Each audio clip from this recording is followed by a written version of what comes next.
Good evening. I'm Diane DiGianantonio. I'm co-president of the Canton Area League of Women Voters. We are delighted to see so many of you here. And we are very appreciative to the members and staff of the Trinity United Church of Christ for allowing us to rent their fellowship hall tonight. I want to start by congratulating all of you because you, by being here, have demonstrated that you have a strong sense of curiosity and a desire to learn the facts. And you also recognize the value of your vote. You want to be an educated voter. So the League is pretty impressed with you. If there are some League ladies here, and I know there are, please applaud for the crowd who's here tonight. We're really thrilled to have so many of you here. The League of Women Voters was founded in 1920, which was the same year that the 19th Amendment was approved, giving women the right to vote that they had fought for 70 years. The Canton League was founded that same year with 90 members, and we have more than that today. The point is that the women who started the League and today recognize that voters need to understand government, issues, and candidates. We are focused on voter education. And by the way, we're also open to men and students. I see there are many students here today. Students can join for only $5. We are, as an organization, nonpartisan for candidates, but sometimes we take positions on issues that impact democracy. You might remember there was recently a ballot issue on whether to change the Ohio process for amending our state constitution. We wanted to keep the 50% plus one majority, and the majority of voters agreed with that. We were very active in that issue. On the November 7th ballot, issue number 1 is for reproductive justice. The League as a whole has not taken a stand on that, primarily because it doesn't tie in exactly with democracy, although many of our members are very animated on various sides of that issue. And issue 2 is the one we're here tonight, whether to legalize recreational marijuana, and the League has not taken a position on that, but we do have some folks here from a variety of professional directions who will give us good factual information. One thing that you'll be hearing about from us in the future is about fair districts. We want to make sure that the folks that are elected from Ohio for our state and federal government represent the voters. Housekeeping-wise, the restrooms are over there behind the sign-in table. And I'd like to direct your attention to our program where we have our rules or guidelines. Basically, what we're looking for is civil discourse. We have allotted equal time for all the speakers. None of the speakers are allowed to interrupt each other, and none of the audience is allowed to interrupt. No photos or videotaping is allowed. We have a young man, Zane, in the back who's videotaping the whole program, and that will be available on our website as soon as we can get that done. We are looking for respect and kindness from everyone here. You each have an index card on your seat. That's so you can submit questions during the forum, and we have several League ladies who will come through the audience and pick up your questions and deliver them to this question and answer table over here. These folks will look at all the questions, identify if there are any duplicates, and then gather them up, and at the end of the session, hand them to our moderator, Joe Martuccio, who will present them to the panelists. If you want a specific panelist to answer, put that panelist's name on it.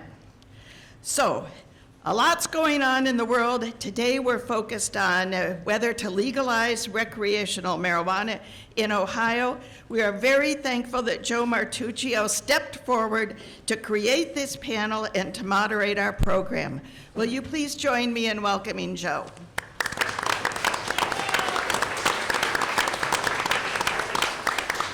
Thank you, Presidente.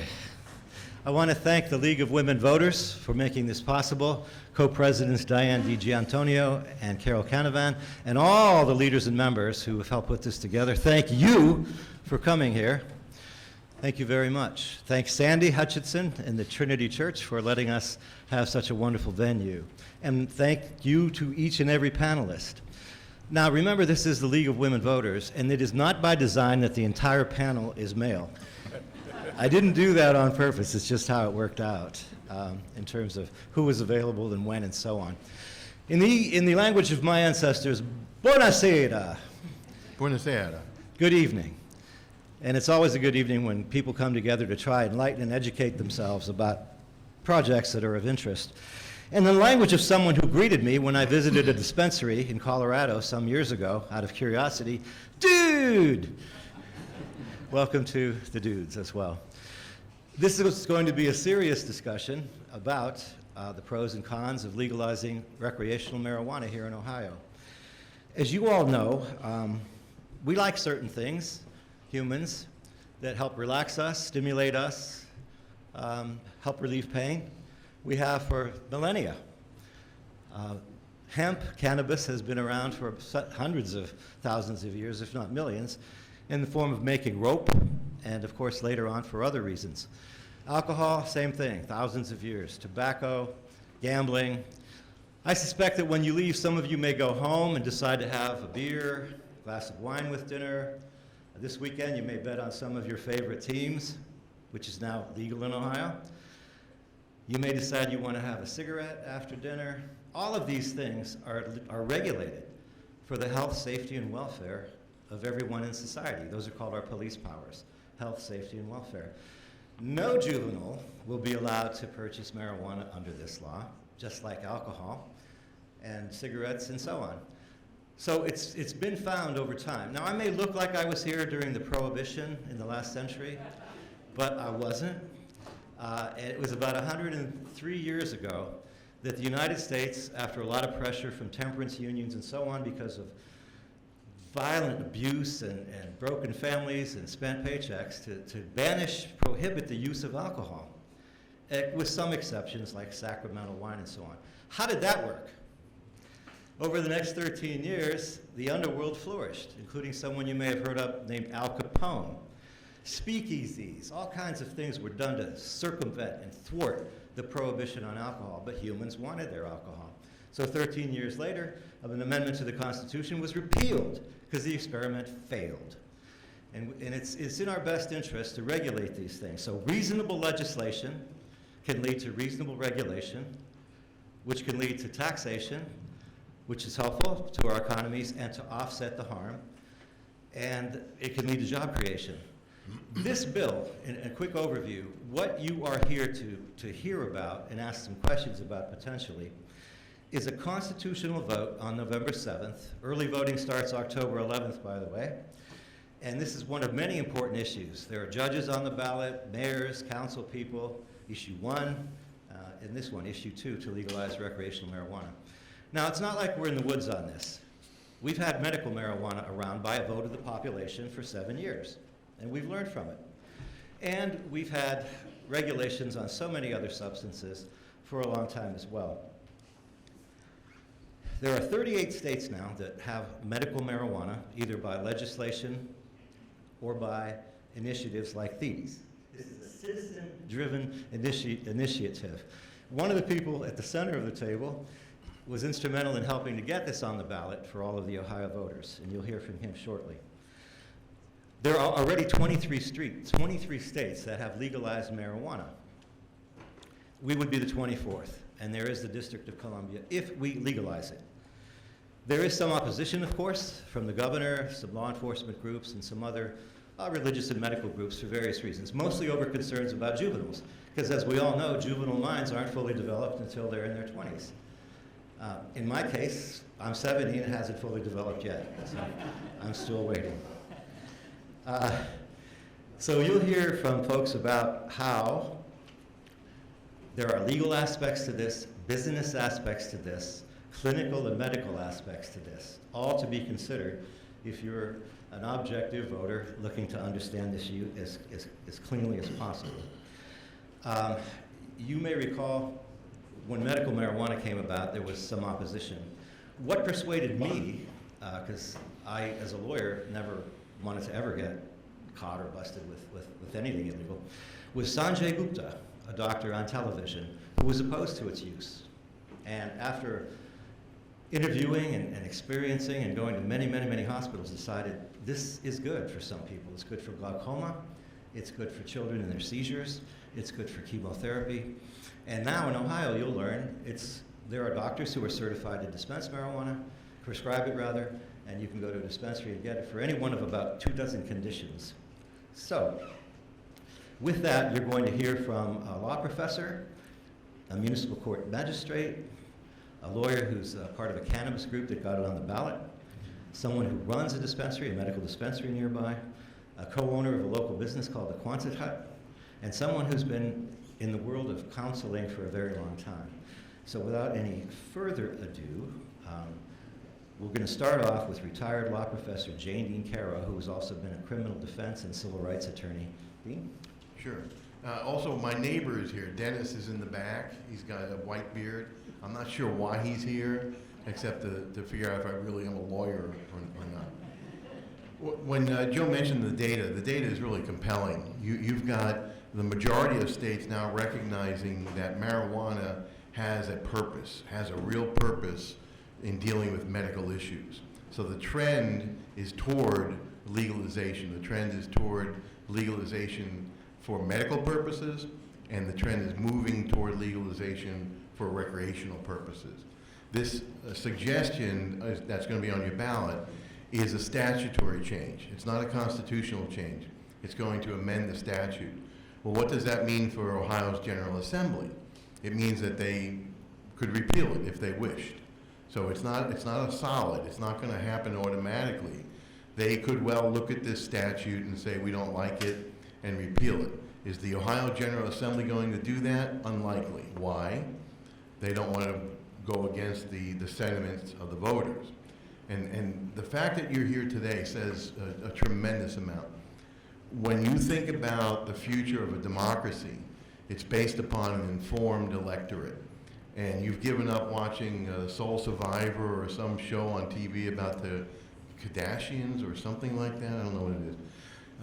And that really speaks highly of your desire, your drive to understand what's going on in your society.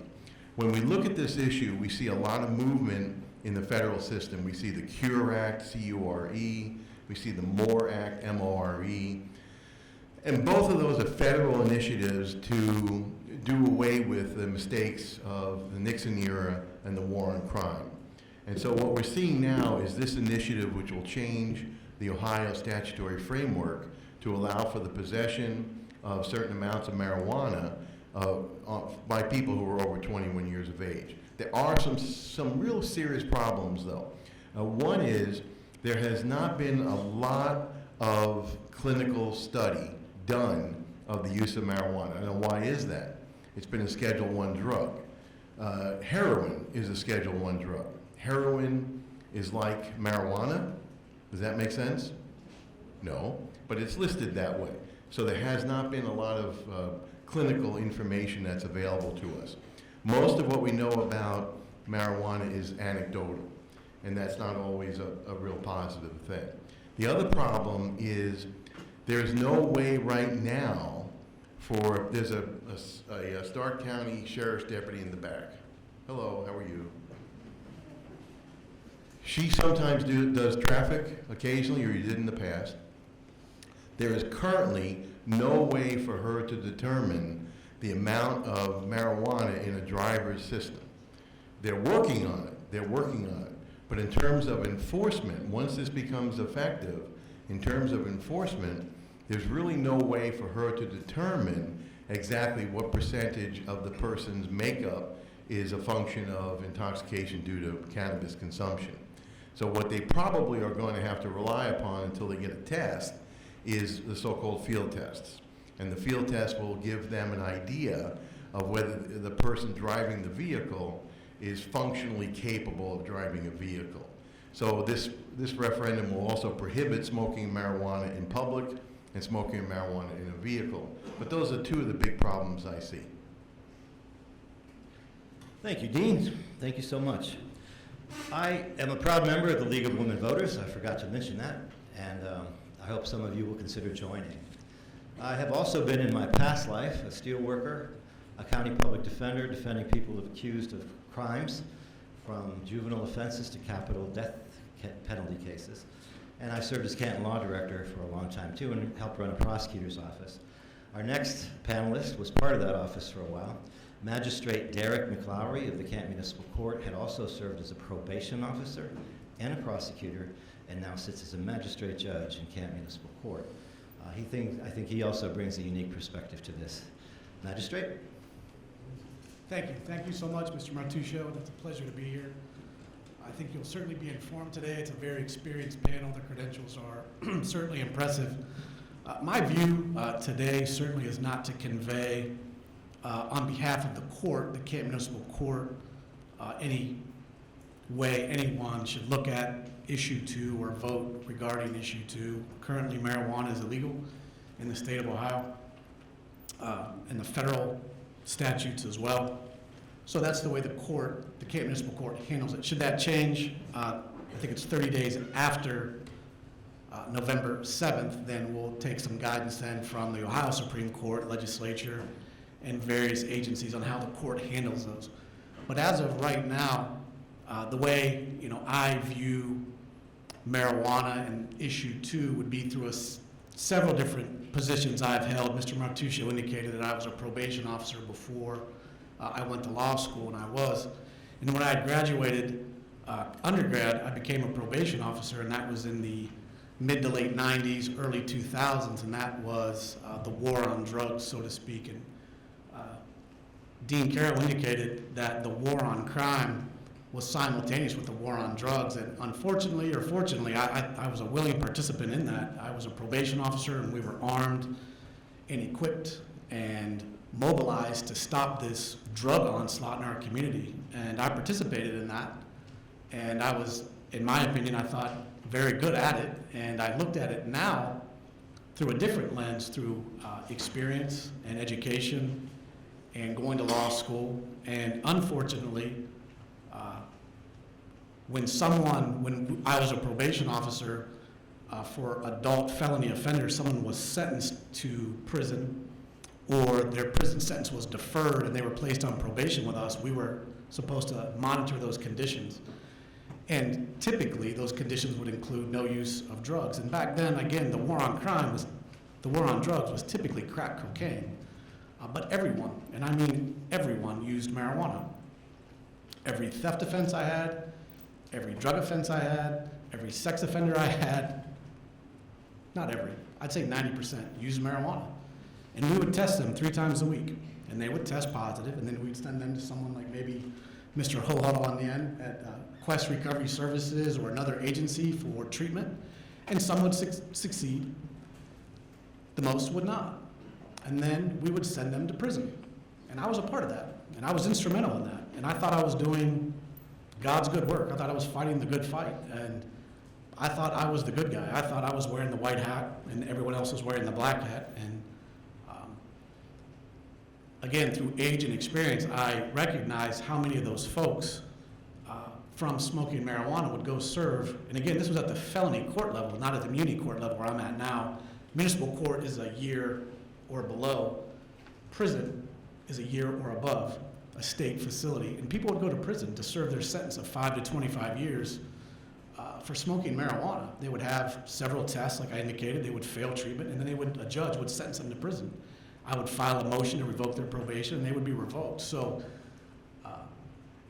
and I was encouraged to do that. I mean, I was promoted because I did it. I was promoted to a senior officer. We worked with the FBI. We worked with task forces. We worked with vice and narcotics detectives, and that was a daily occurrence.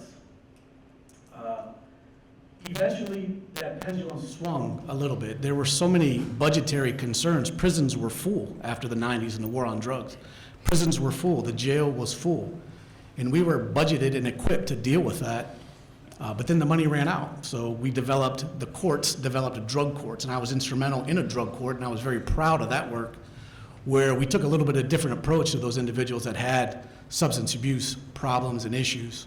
When someone would test positive, they would be given more chances. We realized through education that individuals that had a substance abuse issue, we realized that relapse was part of that recovery, and folks would be given appropriate chances and things of that nature to be able to recover appropriately.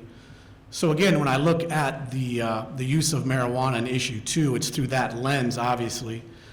Once I then went to law school and started to work at the court as a prosecutor and now as a magistrate, it's almost marijuana now certainly is not legal recreationally, but it has been so decriminalized. Like I indicated, folks were going to prison in the 90s for technical violations of their probation. Now, someone that would appear in front of me today, 5, 10 years ago, I've been a magistrate 12 years, 5 or 10 years ago, it would be a daily basis. We would have marijuana cases every day, various amounts. And I don't think I have one a week now of a marijuana. So it's almost decriminalized legislatively, but certainly in practice, it's decriminalized by practice by the police departments. I just don't think it's viewed the same way. Typical sentences for marijuana now, I want to make sure I get the amount right. I did talk to someone who was in front of me the other day about the amounts. I want to say issue 2, and help me out, it's 2.5 ounces. That's right. 2.5 ounces. So I believe, is that close to 300 grams?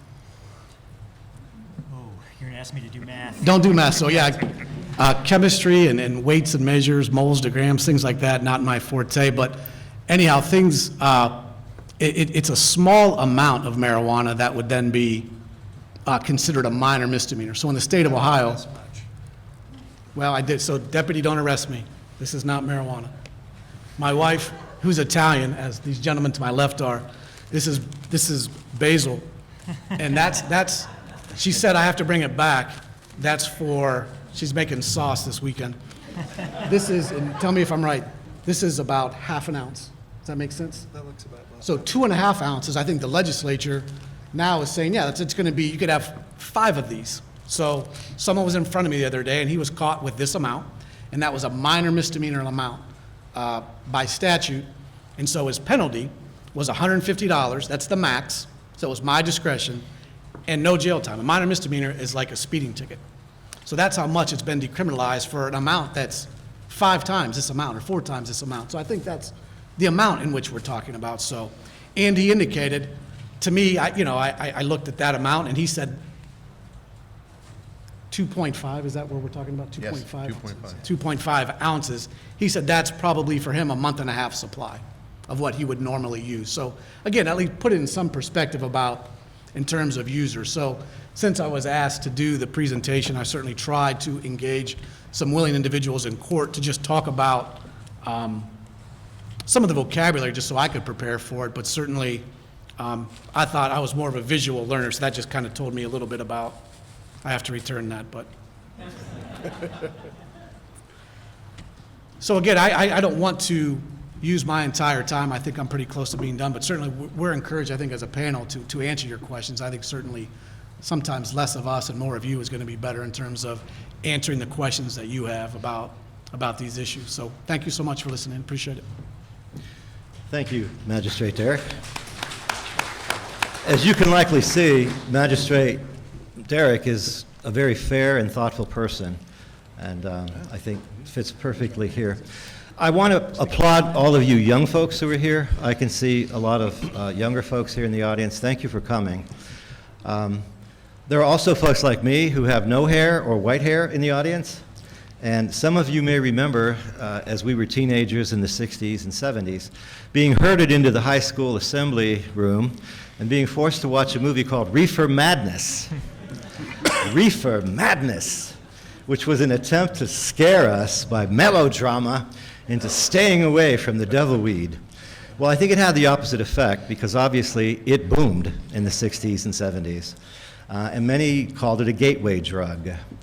So here we are now in a very different era, and I'm about to introduce you to an attorney who heads a cannabis law group who's very well versed in these areas of law, and actually helped get this initiative onto the ballot for the entire state of Ohio to vote for in November.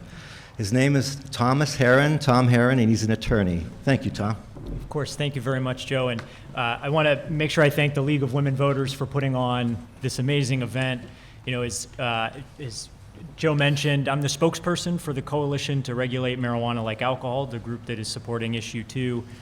And as draining as this almost 2-year-long campaign has been, getting to come to events like these and see a room full of people who take time out of their day to come and, you know, listen to a bunch of, you know, white guys up on a panel talk about marijuana policy is just so engaging and energizing, and it sort of renews your faith in the electoral process, given, you know, how crazy politics have been lately.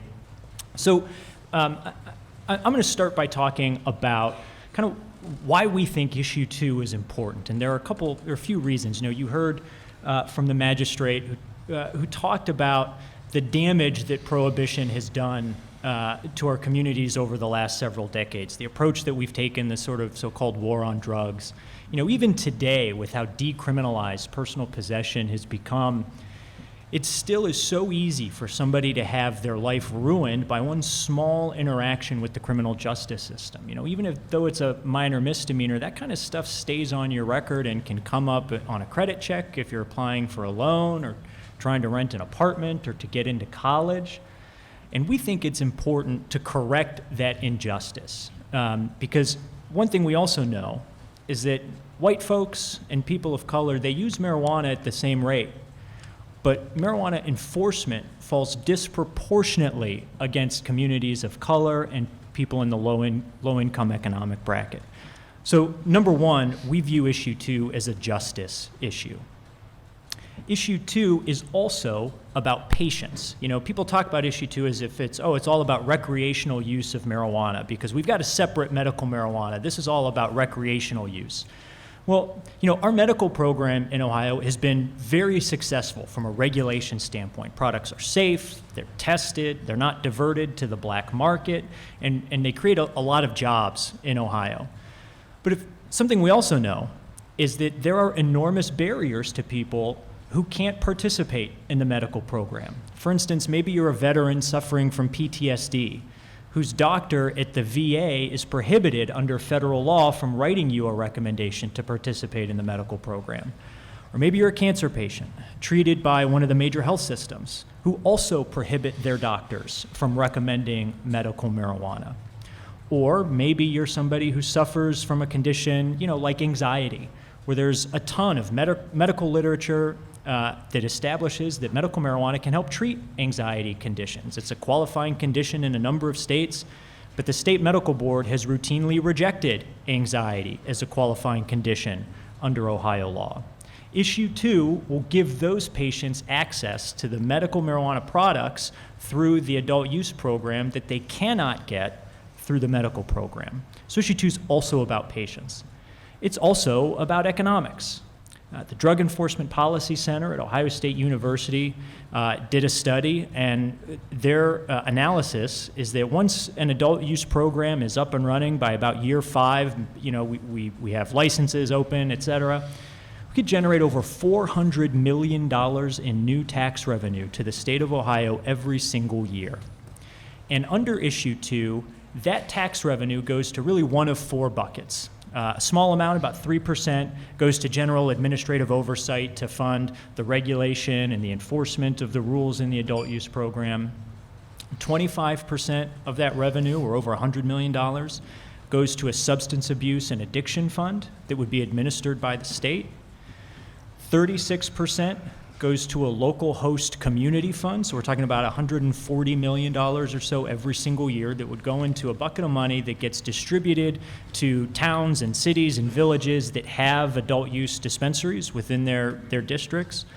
And 36% goes to a brand new social equity and jobs fund that will do a lot of really important things like studying and funding criminal justice reform and bail reform efforts. And in my mind, maybe most importantly, making direct investments into communities that have been disproportionately impacted by the war on marijuana. So under Issue 2, there will be hundreds of millions of dollars invested right back into our local communities that will increase economic development and to aid the workforce. Now, we're in the silly season of politics now. We're about a month out from the election. And one thing we've seen from issue 2 opponents are attempts to scare voters. And they're using these sort of reefer madness talking points, right? The misleading statistics. Well, what we want to do is talk to voters about the facts. You know, we've had regulated adult use programs in the United States for about a decade now. Colorado and Washington and Alaska first took this step in about 2013. So we actually have real data that we can look at now.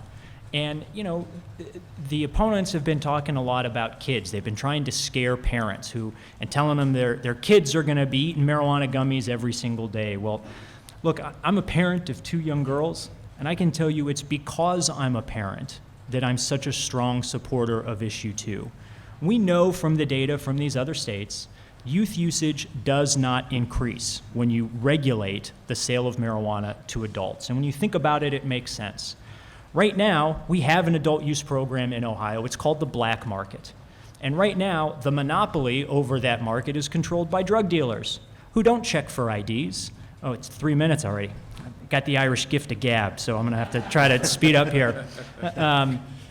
Drug dealers, they don't check for IDs. They don't care who they sell to. They don't regulate their products. We want to move away from that. And we know that regulated markets are the best way to keep marijuana out of the hands of kids because, you know, it's all in our name. You got to be 21 to buy it, you got to be 21 to use it, and we're going to regulate that entire supply chain. And if you're a dispensary, I mean, Luke knows this, owning a dispensary, if you sell to kids, the state's going to pull your license and the hundreds of thousands, if not millions of dollars that you and your investors have put into that business. We also know that from these other states, the regulation of the sale of marijuana to adults does not cause an increase in traffic accidents or traffic deaths, right? In those states, you have not seen, you know, that sort of boogeyman show up. And we also know that it doesn't adversely impact the workforce. I mean, the data is very clear that people can responsibly consume marijuana products, you know, outside of work hours, the same way they, you know, might go out for a beer for a happy hour or have a beer, you know, watching the Browns get their butts kicked on Sunday, just like the rest of us do. So the data is very clear, right? The sky hasn't fallen in any of these states. You know, for that reason, in my mind, the 2 biggest opponents of issue 2 are black market drug dealers or dispensary owners in Michigan, who right now, if you go to their dispensaries, their parking lots are full of cars with Ohio license plates, right? And it's been hugely successful there. There was a story from an ABC affiliate in the Toledo area where they went and interviewed some city council people from some of these Michigan communities who told them, look, we were on the verge of bankruptcy. We didn't have business, we didn't have any tax revenue until Michigan legalized adult use marijuana and started generating new tax revenue. Then people came to their communities and opened up their adult use businesses, and they started getting hundreds of thousands of dollars in new tax revenue. So for all of those reasons, the economics, the justice impacts, and the public health aspects, I've been uniquely blessed to go around the state and to talk to folks to urge them to support issue 2. So thank you very much. Thank you, Attorney Haren. If I'm not mistaken, isn't Indiana also a border state with legalized recreational marijuana? Indiana does not have a legal marijuana program. Okay, medical? They've got they do have a medical program, but it's very low THC. It's closer to a hemp CBD law than it is a medical marijuana program. Thank you. That was very, very informative. Next, we have a speaker who actually owns a medical dispensary and is very familiar with the business aspects and the medical aspects of such. Please welcome Luke Marino.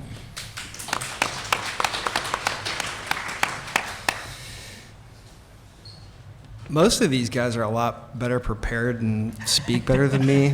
I'm going to yield a lot of my time to questions as to not repeat a lot of these sentiments. But yeah, I'm Luke. I got a dispensary down in New Philadelphia, Ohio called Ratio. I see probably about this many people every couple days that come and tell me how thankful they are that they finally have a medical marijuana option in our little town. all the government officials around me don't like me, went on record opposing me, write kind of nasty newspaper articles. Sheriff went in front of the Senate, told everyone I was a criminal. But I guess I've seen a lot of sides of the market in terms of been using marijuana, recreational, medically for a long time, from black market to white market. In general, I would say I stand to benefit from recreational marijuana, so take everything I say with a grain of salt, as with any of these people, and as with anybody that tells you anything. Everything that these guys have said, you can look it up and verify it for yourself. Ask good questions, verify the information yourself. Don't just ask the questions that are fed to you on, these are the hot topics. Because there's a lot of really cool questions in cannabis, like how long it's been part of humans' lives, why are we here at all, when was it prohibited? Because it wasn't like alcohol. It wasn't because the public went to the government and begged for it to be banned. We didn't really get a chance. We didn't ask for it to be banned. There's very specific people who benefited from it being banned, and a lot of people who didn't. Anyway, I said I was going to yield most of my time. Want to do that. I'm Luke. Hope to hear some good questions later. Thank you, Mr. Marino. In doing some research, I saw that marijuana was available in apothecaries and drug-type stores from the Civil War, through, I believe, around 1940. So, like so many of these things, it was legal, it wasn't. And during the Prohibition, in order to take the place of all the socializing and recreation that was associated with drinking, a lot of ice cream stores and soda fountains by the tens of thousands developed around the United States in the 1920s. How did that work in terms of speakeasies and the rise of the underworld? So there are pros and cons. We realize, of course, you'll hear soon from someone who's been in the drug counseling world and understands dependency. We all know there are people most people can handle alcohol, tobacco, and other drugs, even prescription drugs, fairly well, and there's a percentage who can't, and we'll be addressing that as well. But our next speaker is someone who has a very diverse background and finds himself a co-owner of a very successful, attractive business of diverse products in Canton called Quonset Hut, who can talk a little bit from a business owner's point of view. Mr. Hisrich? Thank you, Joe, and thank all of you for coming out. This is wonderful to see the community come out in force to hear a little bit about an important issue that's facing all of us and the state. Thanks also to my panelists, colleagues here, and the League for hosting. I do want to address a little bit from the unique perspective of Quonset Hut. If you're not familiar with the store, we've had a long history in the area. Started in 1969, so over 50 years in Northeast Ohio and Canton. And it's, as Joe mentioned, it's an eclectic store. You can come in there and get a skateboard or a dress or some jewelry, some used or new vinyl, a whole range of things in the store. But we also have what I think is one of the best smoke shops in the area. And so that gives us a unique perspective on the impacts of issue 2. And just following on our dispensary colleague here, I think it's important to recognize that we acknowledge that Quonset Hut's customers are primarily looking to engage with the market on the recreational side. And so we've had the opportunity to partner with some of the dispensaries in the area, as well as some of the medical providers, to do some education with our employees and our customers around Ohio's existing medical marijuana program, as well as cannabinoids and THC and cannabinoid products generally. And I think it's fair to say, from our experience as a store working on the recreational side, that we do get to hear from our customers who come in and share with us about their experience of the medical side. And a fair amount of what we hear is some frustration. The medical marijuana program in Ohio, as others have said, has really done a lot of great work in terms of decriminalization, ending some of the injustices that are part of Ohio's legacy and the national legacy around the prohibition and the war on drugs. But it is still the case that it is a fairly restrictive program. Customers that come into the store and share with us about the frustrations around the bureaucracy of the program and the costs of the program. It can be fairly expensive to get approved, to participate, and to purchase in the program, which really limits the access for many of customers. And what do customers do in that situation? Well, they seek out alternatives or alternative means. And that often means less effective products for their needs or being driven into less legal methods. And as others have suggested, this shouldn't be surprising. We have a history of American prohibition around alcohol that has taught us the lessons that prices go up, quality goes down, criminal enterprise goes up, costs go up, criminal enforcement goes up, and this affects everyone. Whether you participate in the program or not, it impacts you and your life and how much you're impacted by the criminalization of what, as others have said, used to be linked to products like heroin. And we know from many years of experience that marijuana is not a hard drug. So this is a move in the right direction. I do want to point out also from our perspective, some of the objections that have come up around moving toward recreational marijuana have to do with, as others have indicated, absenteeism on the workforce. The Ohio Chamber, for instance, has come out against issue 2 because they're afraid nobody's going to show up to work. I work in the industry, and we, as many businesses, struggle with attracting and retaining quality workers. But our issues are not whether or not somebody occasionally indulges in recreational marijuana. It is the typical concerns around managing family life, managing child care, managing health care, managing multiple jobs because of the economic situation. Issue 2 is not going to affect those, although it might provide some relief. So I don't find the absenteeism argument compelling, and as others have said, I find concern around fear-mongering with regard to children's access. Part of the way that Quonset Hut has been in business for so many years is that we provide a clean, well-lit, family-friendly store for people to come in and experience everything that Quonset Hut has to provide, while at the same time having clear guidelines and enforced guidelines around access to age-restricted products. That's the step that this moves us toward.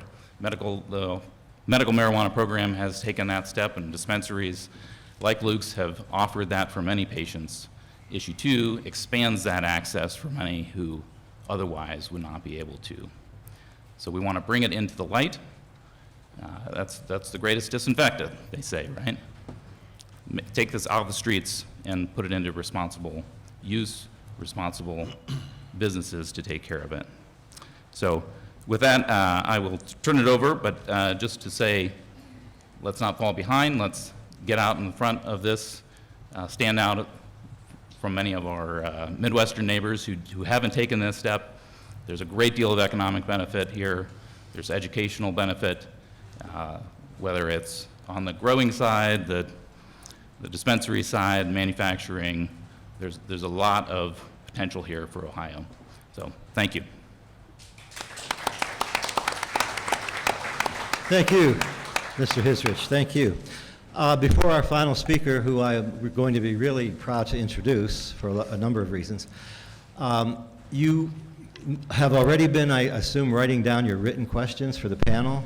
After our final speaker, we'll be doing questions and answers, and we'll be sorting through your written questions to see which issues have not been addressed yet, and we will address those to someone on the panel.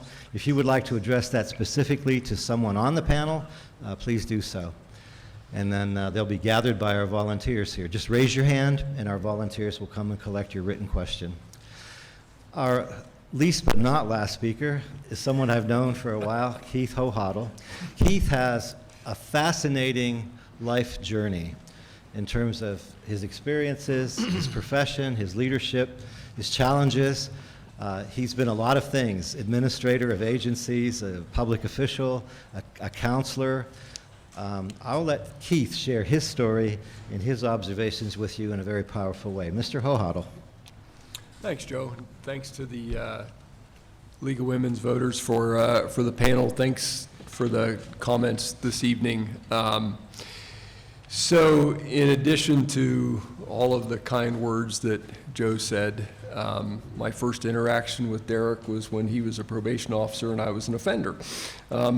So I'm in my 26th year of recovery from alcoholism and opiate addiction. The only thing I ever wanted to do in my whole entire life, thank you, was to be a pharmacist, and I accomplished that. And then in a number of really quick, short years, piddled that away through my own alcohol use and my own opiate addiction, and landed myself as in the treatment field after experiencing some legal issues as well. So my stint in the recovery world and working in the addiction field started in 1999, working in a detox facility in Summit County called Edwin Shaw Hospital. And if you'd asked me then what I thought of marijuana and what I thought of methadone and I thought of everything else, every single drug was evil. It was the worst of the worst of the worst, including tobacco and things like that. So over the last 24 years, I've had opportunity to have conversations with a whole lot of folks. Been asked to be part of a number of different panels similar to this. And I'm always encouraged, because one of the things I see with Ohio is I see efforts to gain as much knowledge and make wise decisions as probably anywhere else there is across the country. And you know,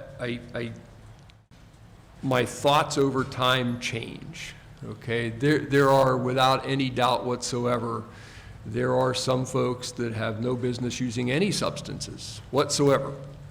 You know, 9 out of 10 people can drink socially. I'm not one of those. I'm one of the one that can't. So there's certain risk factors that go along with substance use.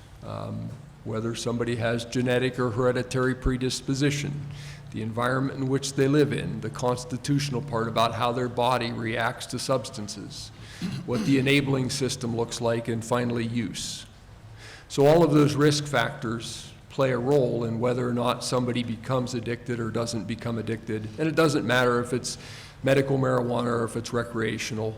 I think we just have to, we come to this point where we recognize that the American Society of Addiction Medicine recognizes cannabis use disorder the same way they recognize opiate use disorder and other things as mild, moderate, or severe.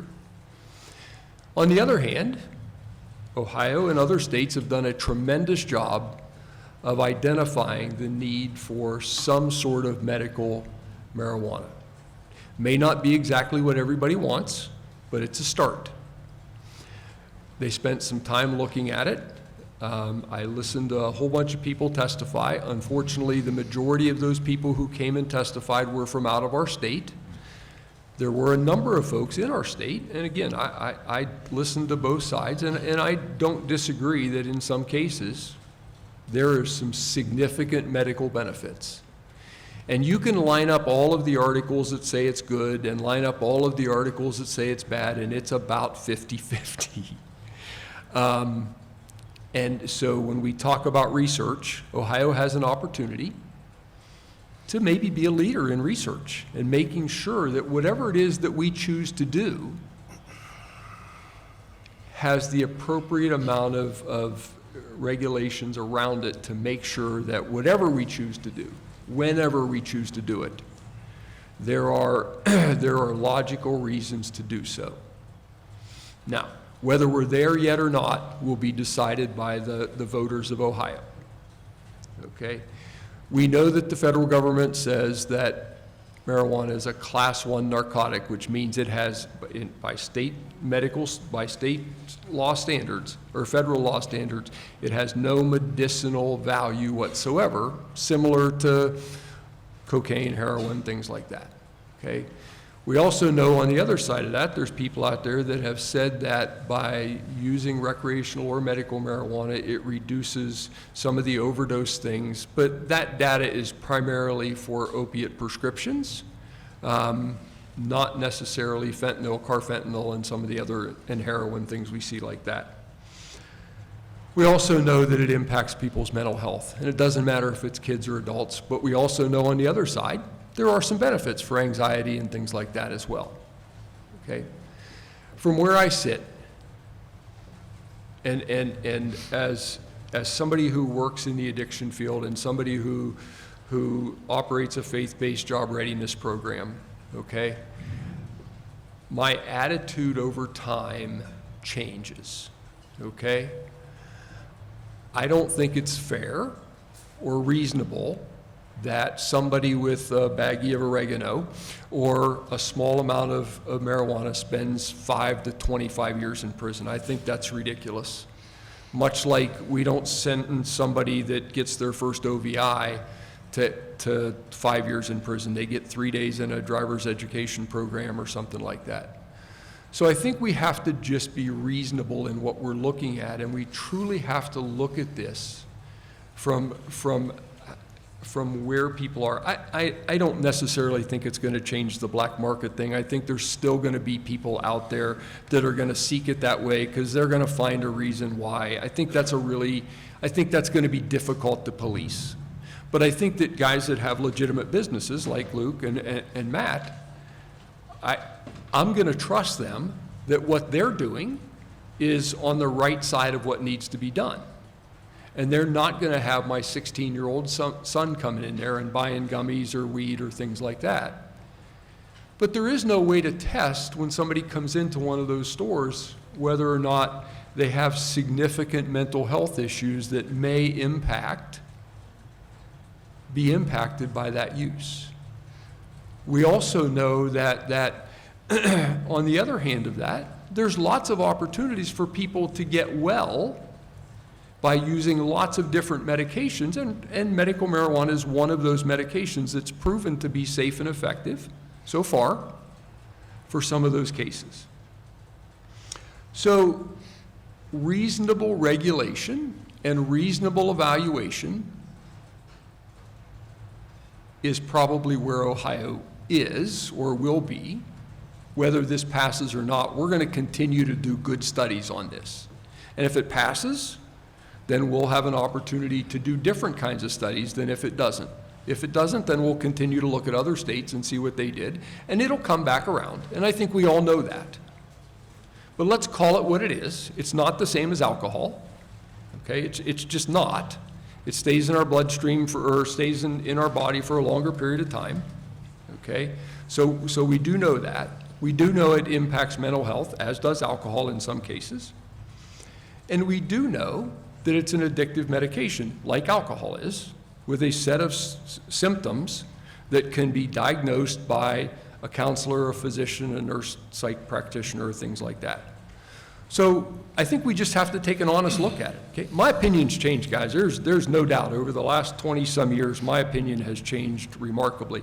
If I was sitting here in the year 2000, I'd say, whoa, no, we're not doing this. But I at least recognize that in some cases, those people who are using medical marijuana and probably some people that are going to use recreational may benefit. Okay? But I don't think we have enough data yet to just go ahead and say, okay, let's go. Again, I'm one of those people that worry about kids and mental health and things like that, and veterans and mental health and things like that. That's what I do because I see. I worry about people that are on medication-assisted treatment programs for opiates that are testing positive for non-medical marijuana that could just as easily go and get a medicinal marijuana card so that they could have their take-homes that choose not to do that. No different than they choose to use alcohol, they choose to use cocaine, they choose to use other substances. So I just think we need to be cautious in what we're doing. I think that regulation is important. I'm going to continue to treat people with dignity and respect no matter where I'm at. And if it passes, I'm going to trust Matt and Luke that their businesses are going to continue to operate on the up and up. I'm going to trust people like Tom to continue to write legislation, and Derek and and Mr. Cannon to continue to share both sides of the argument, because I do think it's important that we look at this. Thank you.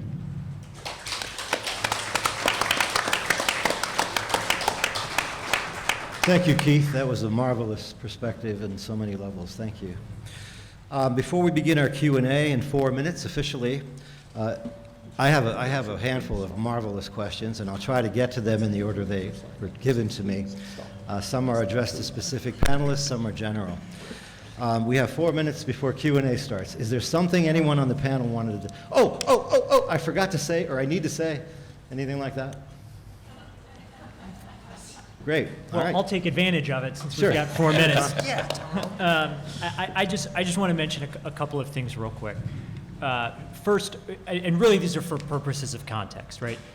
Issue 2 is not about whether people should use marijuana, right? People are using marijuana. The question when it comes to issue 2 is, should we regulate that use of marijuana that right now is unregulated? And that to me is a really important piece. And the other thing that I just want to mention as well, and Professor Carro mentioned this, we're an initiated statute, not a constitutional amendment, and that was an intentional choice, because this is an industry that is constantly developing, it's very dynamic, and we're learning a lot about proper way to regulate the production and sale of marijuana products. And so the legislature will have an ability to change the language if it's passed in November, if we ultimately need to, once the program is up and running. I mean, that is a conscious choice by design. So I just ask that folks keep that in mind, that this is not a constitutional amendment that can never be changed.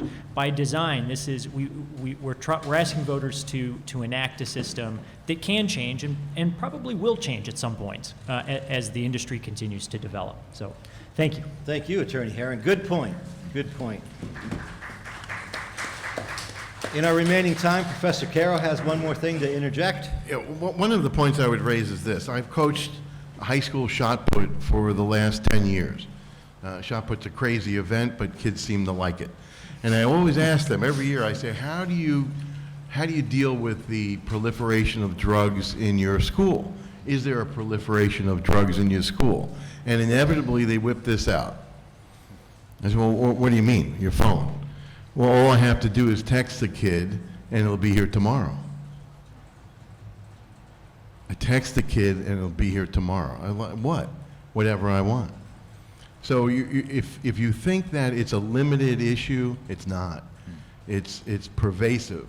And this device is allowing kids to get access to whatever they want. Thank you, Kids. Professor. Another good point. Social media. The good, the bad, and the ugly, a double-edged sword. Very helpful and very harmful. That's my observation after having lived for 7 decades. All right, it's Q&A time. The first one seems very appropriate because we are in a church, and this one is to address, gentlemen, if you could keep your answers to 1 or 2 minutes, I think we could get through all these. This one is addressed to Matt Hisrich. It reads, I noticed in your bio that you have a master in divinity. Do you see a spiritual relevance, do you see a spiritual relevance to marijuana use?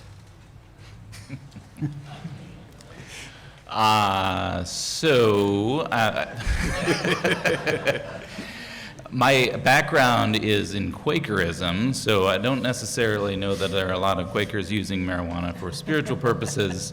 However, that background does tend to lean toward not imposing your views on others through the legal system, right? So if you are a person who believes you shouldn't use marijuana, that's a legitimate opinion, but it would be something you engage in through moral persuasion, not through the legal system. As we've seen, there are lots of downsides to legal prohibitions, and so, yes, I do actually see it as a religious issue, but that may be different than a ritual performative one, if that makes sense. Thank you. I went to Catholic school for 12 years, and some of the best conversations I ever had were smoking some weed with some of my best friends and talking about philosophy. So, Thank you. Obviously, this is on the ballot, so it's a political issue, and here's a question. Why no ads, lawn signs, or buttons for or against issue 2? what's the question? Anyone want to take that? Why are there no ads, no lawn signs, no buttons for or against issue 2? I'll make you one. Well, we do have yard signs available on our website. If you go to our website, it's justlikealcohol.com. You can order a yard sign if you are so inclined. Can I answer that? Sure. I think there's still a certain stigma that's related to the smoking or edible use of marijuana, and that people don't want to put on their lawn that they're suggesting that it's okay to use marijuana. So to me, it seems like more of a cultural thing than anything else. Thank you. We have 2 questions that are very similar and a very important question, I believe. And they read, what happens to those people, I've been told most are people of color who are now in prison for marijuana? And a similar question, what happens to the people in prison now who had past use? Now, you know that President Biden has asked the federal prison system to try to look into and release those prisoners who are only in federal prison for possession of marijuana. Possession, not sales. So I believe that's happening at the federal level. Anyone care to answer this at the state level? What was it again? I apologize. What happens to those people who are now in prison because of marijuana? I've been told most of them are of color.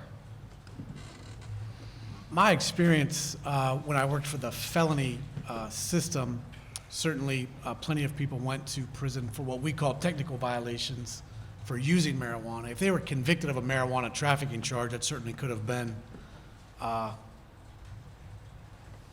of their sentence. But I would assume most of those sentences, since when I was in the system, obviously have expired. But if someone was convicted last week of trafficking of marijuana, this doesn't involve trafficking. This is That's right. so this would only be the possession of, which wouldn't be, there wouldn't be any imposition of prison. I do think Joe.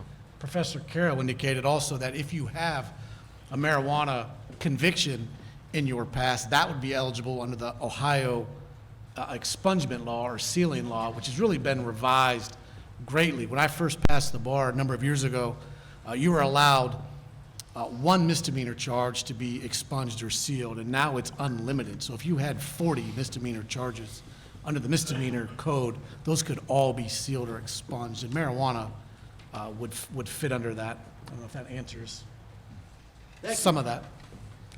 The federal initiatives, the MORE Act and the CURE Act, deal with federal convictions, and it's large quantities of marijuana. So these would be the major traffickers. More than this. Yeah, and so, and it's not basil. The idea is those are only federal convictions, major dealers' federal convictions. So if you need something expunged under Ohio law, you have to go through a special process called expungement, which allows you to get rid of a conviction. But there are very important exceptions to Ohio's expungement. For example, if you have a crime expunged and you're applying for law school, which ultimately will yield a license, you can still be asked about an expunged offense. So it's not a blanket removal. There are certain circumstances, certain situations where you can even be asked about an expunged offense. Thank you. Luke? From a commercial perspective, sometimes it's interesting. So like in Ohio, they made provisions on some of the licenses that there was like a quota of certain number of licenses went to minorities, right? Because they tried to recognize that, yeah, this is a disproportionate incarceration of minority members for these things. Now there's guys like me that make a living off it, right? Like 10 years ago, I met Derek. I went to jail for 25 years. Now my store looks like the Apple Store. You can come in and get chocolate and whatever you want, right? So it's weird. It puts the state in a very weird position. Like the second round, that provision was removed. There was no special quota for minorities, but they also will ignore some of your, like, I have two criminal offenses for marijuana possession, right? But when I was younger, got in trouble for it, and now I have a license to sell it medically. So it is a sticky situation. There isn't a clean answer that makes it right, because some of the hypocrisy of it is undeniable, right? 10 years ago, 1 million people are in jail for marijuana, and 90% of them are for simple possession. We're spending billions of dollars to police this, but now it's just cool. So how do you make it right? You really can't with a straight face, because it's kind of ridiculous. Next question applies to several people, I am sure, in the audience, and everybody has someone in their family. Will the price of recreational marijuana be less expensive than the medical marijuana? Lots of us who are disabled, who qualify for medical marijuana, cannot afford it. More expensive.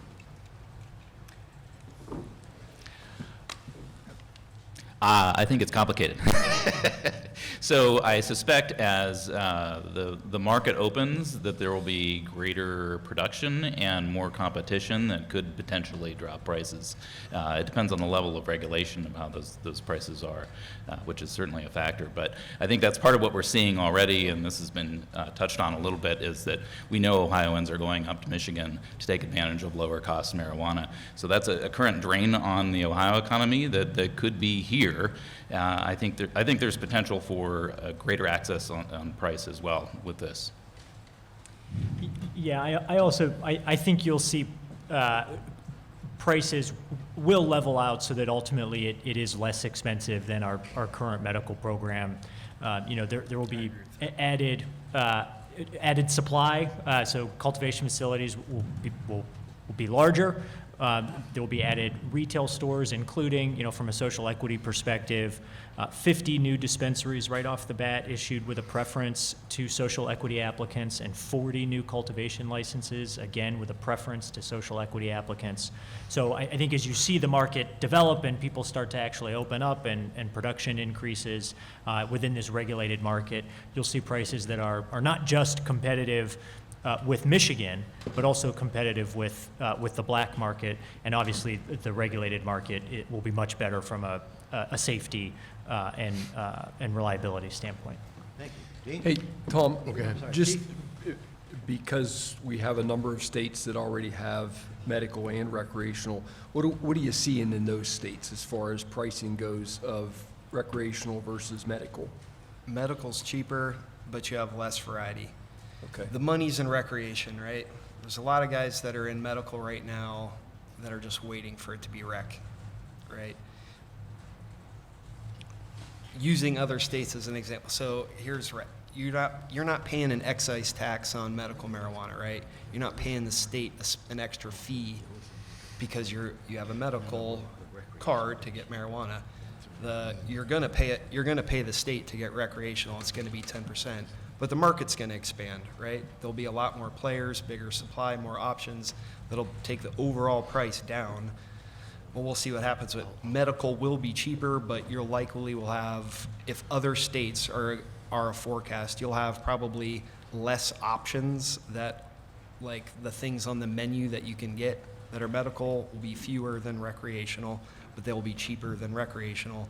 But overall, if other states are a good guide, the prices in general will come down. And one other thing that I'll mention, and not to get, no pun intended, too far down into the weeds, but under issue 2, there will be an adult use program that will operate alongside our existing medical program. It will not replace the medical program. And there's a rule within our medical program that operators have to produce and provide what's called an uninterrupted supply of medical marijuana. So on the production side, there's a requirement that cultivators and processors produce enough product so that patients have access. That rule stays in place, even if issue 2 passes. It was very important that we not forget about medical patients, because as I mentioned, issue 2 is in large part about medical patients and ensuring that they have access. This next question is actually 2 questions, and they have to do with the issue in the General Assembly. Number 1, are there any restrictions for the growing of cannabis by individuals? And there are. Six plants. Yeah, so under issue 2, we do authorize home cultivation, or some people call home grow. Our provisions are more restrictive than some states, less restrictive than others. Like a lot of pieces of issue 2, we tried to look at what did other states do well, what did they struggle with, and how do we fix the things they struggled with, but implement the things they did well. So under issue 2, adults can grow up to 6 plants within their house, maximum 12 plants per household in a locked, enclosed area that is not accessible to children. Again, we want to ensure that there are strict restrictions in place to ensure that kids can access marijuana even if it's grown at home. Thank you. Second question. The Ohio legislature seems not to care about the will of the people. For example, gerrymandering. Why would the Assembly not repeal this statute? Meaning 3780, I believe, is the revised code section. So I'll go again.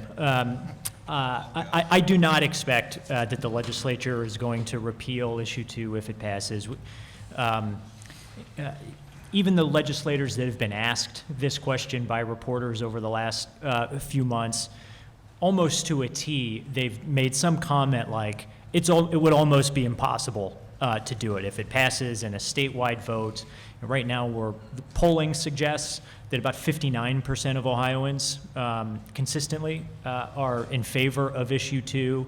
So part of it will be, we think we're going to have a wide range of support across the state. And look, I'll tell you, I think there is I'll call it a silent majority of Republicans in the General Assembly that have not stated publicly, but there is a sense privately that they do support issue 2, quite frankly. They see what's happened in other states, and they look at issue 2. It's a pretty, quite frankly, boring legalization proposal compared with some other efforts that were out there in other states. So I really don't think it will be politically feasible for them to repeal. But also, we really believe that we're going to implement a best-in-class regulatory framework here in Ohio. We've got a decade's worth of experience to look at, 24 states that have already done this. We have real data, we have real hard evidence, we have real experience from those states, and we're building off of an existing regulatory framework here in Ohio. I mean, we know how to regulate the sale of marijuana. We've been doing it in our medical program for 4 years now. So I think when you look at the way our program gets implemented, we will convince people who were originally opponents, but I also think there are some silent proponents, including within the Republican majority caucuses in the General Assembly. Professor. In my view, legislators, whether they be federal or state, are only concerned about power, and power means they got to stay in office.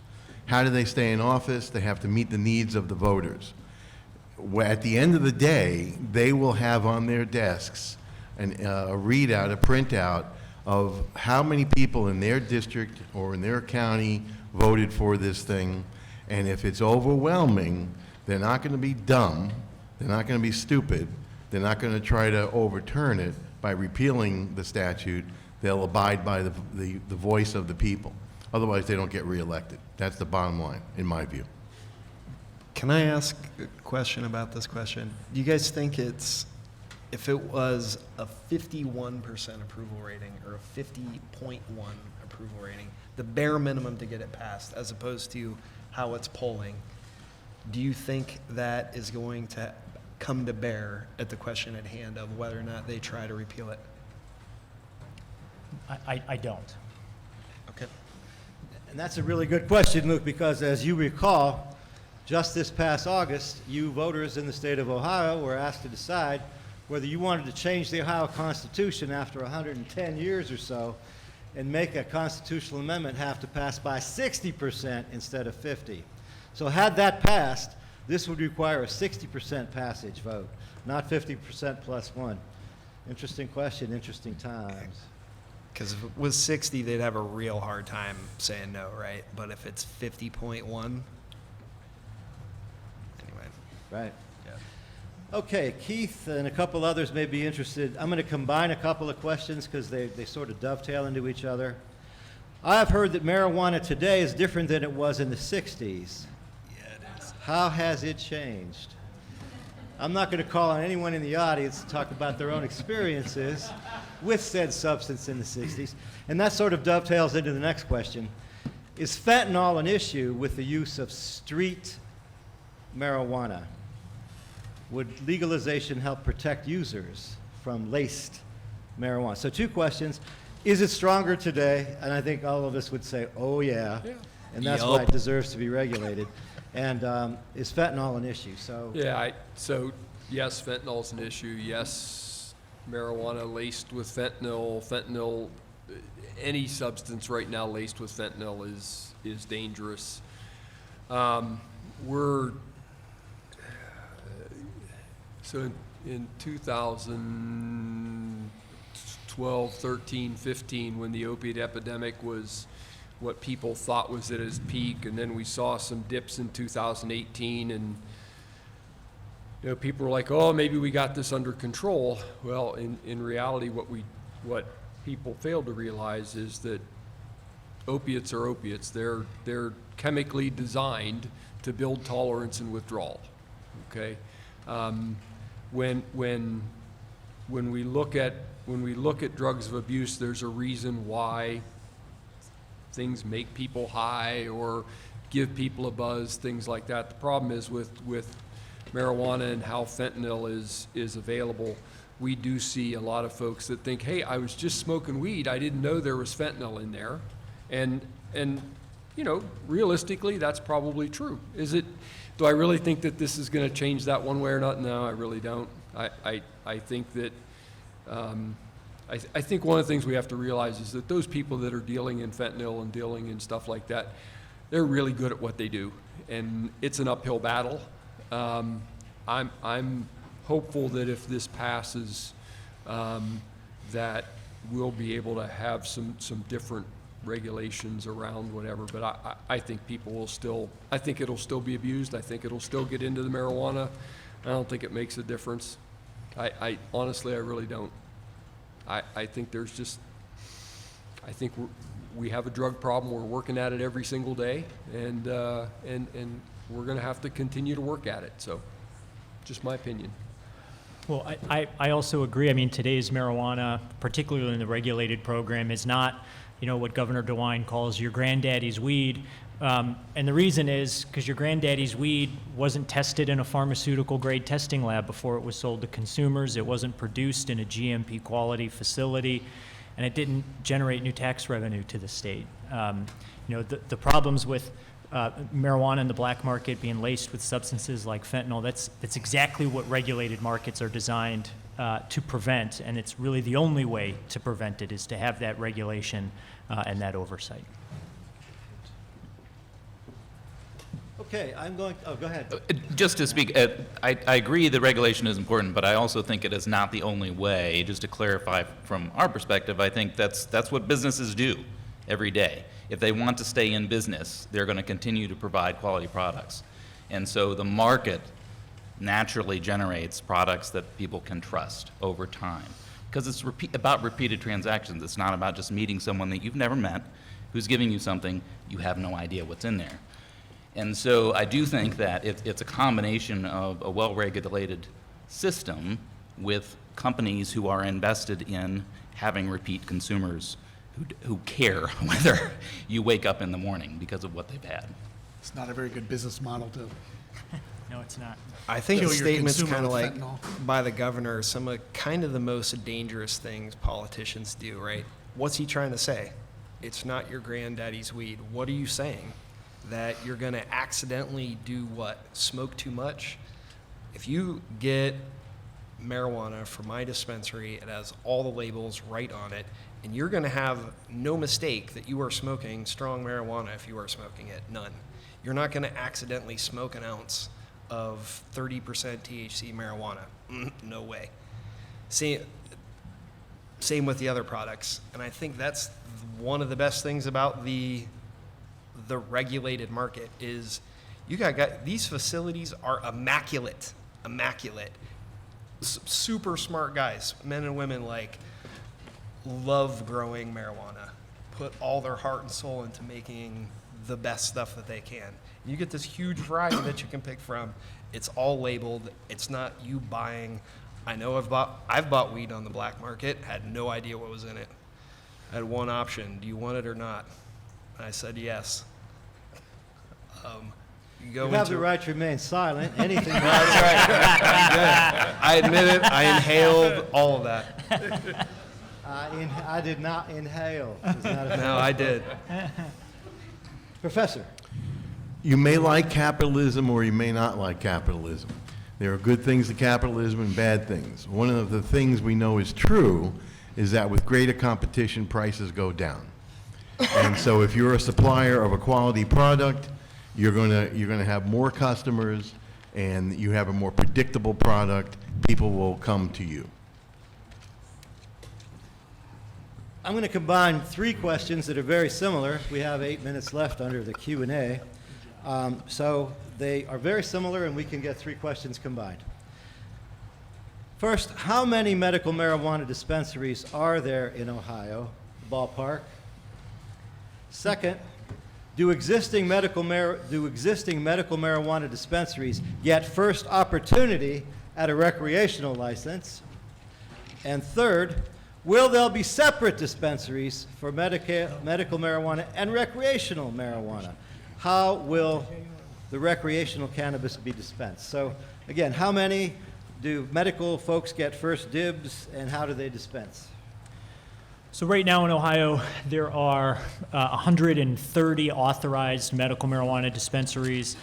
Some of the people who have those licenses are still in the process of building out some of their facilities, but at the end of the day, there are around 130 currently authorized. Under Issue 2, there are both licenses granted to existing medical marijuana operators, as well as brand new licenses issued right off the bat. One of the lessons that we learned from Ohio's own experience was, we legalized medical marijuana in June of 2016. We didn't sell the first medical marijuana product until January of 2019. It took almost 2.5 years to set up Ohio's medical marijuana program. And we didn't want to have that same experience here with an adult use market, where if voters passed it this November, we had to wait until 2026 or 2025 before we provided them with an alternative to the illicit market. So we do build off of this existing infrastructure, and as I mentioned earlier, there are 40 new social equity cultivator licenses issued right off the bat, and 50 new social equity dispensaries. There are no hard caps on licenses under the Issue 2 proposal, so we're nothing like that proposal way back in 2015 with Nick Lachey and boy bands getting marijuana licenses. They might get them. They got to apply for them like everybody else, I guess, under Issue 2. But our program is really designed to ensure that we can have an adequate relationship between supply and demand, because you don't want to have an oversupply where you run into risks of diversion. You also don't want to have an undersupply where you can't compete with the black market or states like Michigan. Joe, I forget the third question. How many dispensaries are there? Will they be separate? Will they be separately dispensing? Yes. Medical and recreational? Yes, so under Issue 2, every existing medical marijuana dispensary will have the ability to become a dual adult use and medical marijuana dispensary at the same location, and then there will be other separate adult use only dispensaries authorized by Issue 2. One caveat to that being, of course, under issue 2, localities can still opt out of the adult use market if they so desire. So for instance, if you're a medical marijuana dispensary, the locality, there is a mechanism for the locality to put it to a vote if they don't want to have that location also be an adult use dispensary. So, Thank you. of course. This question has a few parts, but they've come up a few times. Please address this, the medical impact of medical marijuana use. First, is it a gateway drug? No. Keith, I know you've touched on that. I know Tom's opinion. What is the effect on minors if they consume? Obviously, developing minds, it can't be sold to anyone under 21. We would all agree it's not a good idea for minors in any way, shape, or form. The effects can be dramatic, especially if they are predisposed toward other issues, correct? Yes. Correct. Okay. Do other states like Colorado see issues that are negatively impacting them? Do other states like Colorado see issues that are negatively impacting them? I know in Colorado, for example, there was a monetary issue because marijuana was still an illegal drug on the federal scale. Some of these places that had a lot of money didn't know what to do with it because the banks wouldn't accept it. Federally insured banks would not accept money from these recreational that were bringing literally bags and boxes of money. They had to find ways around it. But are there any other negative effects anyone's aware of from states that have gone to recreational? So first I want to address the banking issue. Yeah. The banking issue has been largely addressed at this point in the life of the industry. All of my clients have banking relationships. So the days of like lugging bags of cash to pay your taxes, et cetera, those days are largely behind us. There are a number of state chartered banks and local credit unions that service the industry. Some of the issues that have happened in other states, as I mentioned, we tried to address in issue 2. You know, you look at a state like California where they taxed the industry so heavily that their operators are having a difficult time competing with the black market. And that's why under issue 2, it's one simple 10% tax at the point of sale. It's the same tax rate as in Michigan. So that our operators can compete effectively on price. But by and large, these programs have been successful, and that's a reason why in the 24 states that have already made the decision to regulate the sale of marijuana, once their programs are up and running, not a single state has taken any action to undo their regulated programs. The Cure Act, the Federal Cure Act addresses that as well. That's And right. so that eliminates federal prohibitions against access to banking. Another question, how will the authorities know how much a person has? Does this mean records will be kept on purchases that are made? What about plants by individuals? So is the amount, when someone buys recreational marijuana, is that amount kept and reported somewhere, I guess is the nature of the question.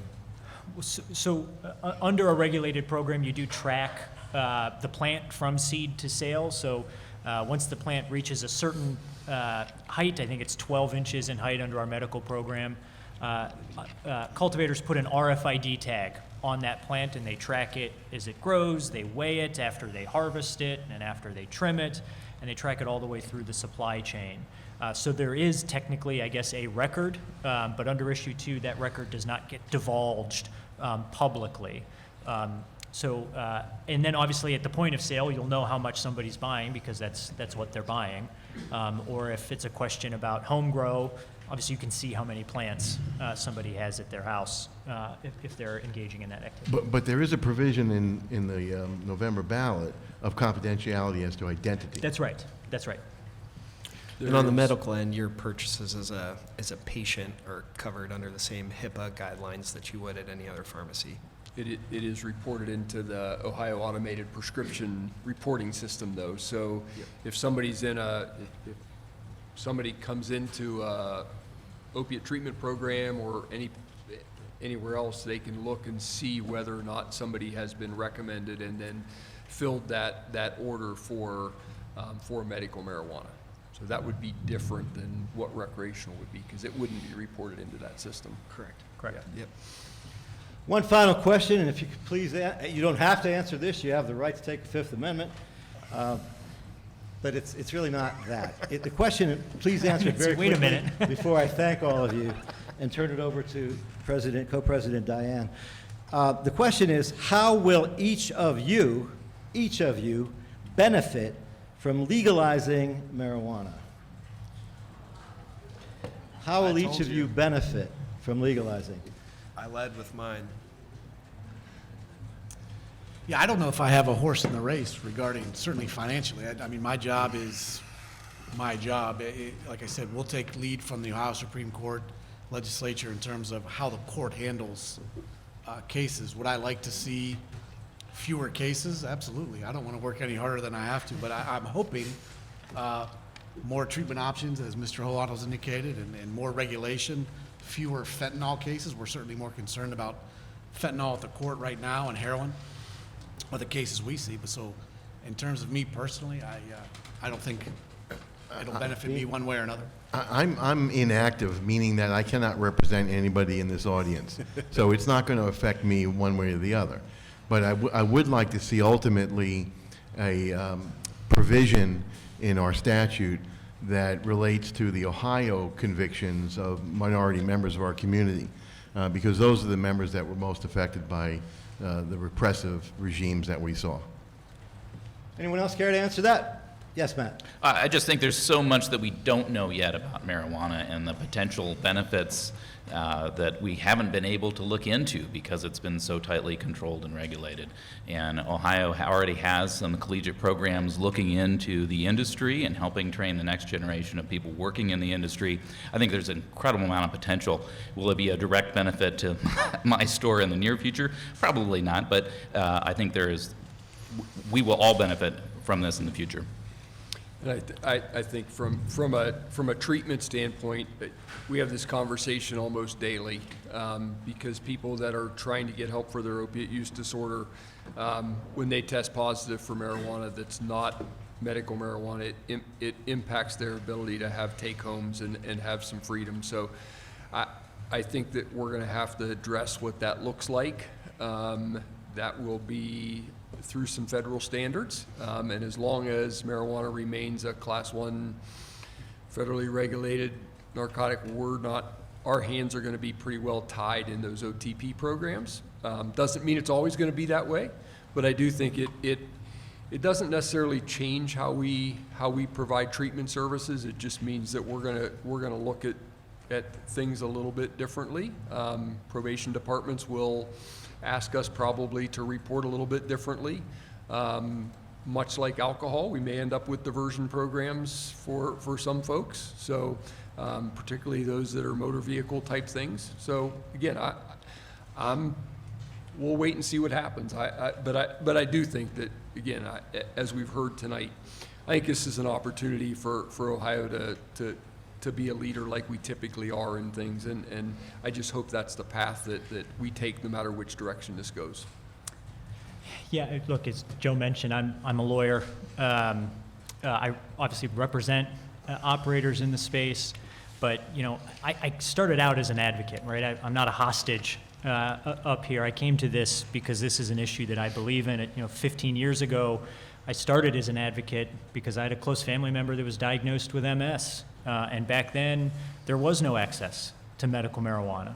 And so that sort of started me on this path, once I really started understanding the industry, the policy, the science, and the justice issues behind it. So for me personally, this has been something that I've been working on for 15 years now. And I'm excited that we're finally at the point where Ohio voters are going to get a chance to make this decision. Thank you. Thank you. In my case, it really won't affect me much individually. For a number of decades, I've chosen not to get baked because I have spiritual, contemplative, and meditative practices that it would interfere with, so I voluntarily choose not to drink or pursue the highs in those ways. However, I will be knocking on those doors to get some arthritis cream from my many places that have arthritis. Their salves do work. So with that, let's thank the panel for their time and their expertise, please.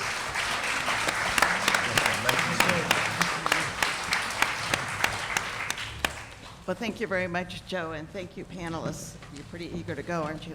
So, at any rate, let me give like a little promotion joke about Luke Marino's store in New Philadelphia. You can find it easily because it's on High Street. Right? Plus, I have three quick The city things is to so say. mad about it. Oh my gosh. Ratio, yeah. Okay, so first of all, we'd love to have your feedback on the surveys. Please hand them to a league member or put them on the registration table as you leave. Secondly, if you would like to make a donation to the league, or if you want to become a member, please do so as you leave, also on the registration table. And finally, if after talking about marijuana and thinking about it for a while has given you a case of the munchies, we have some food left over from the panelist dinner, so you can have some snacks in the back here. Oh, Joe's reminding me that this is being recorded. At any rate, thank you all very much. Good evening.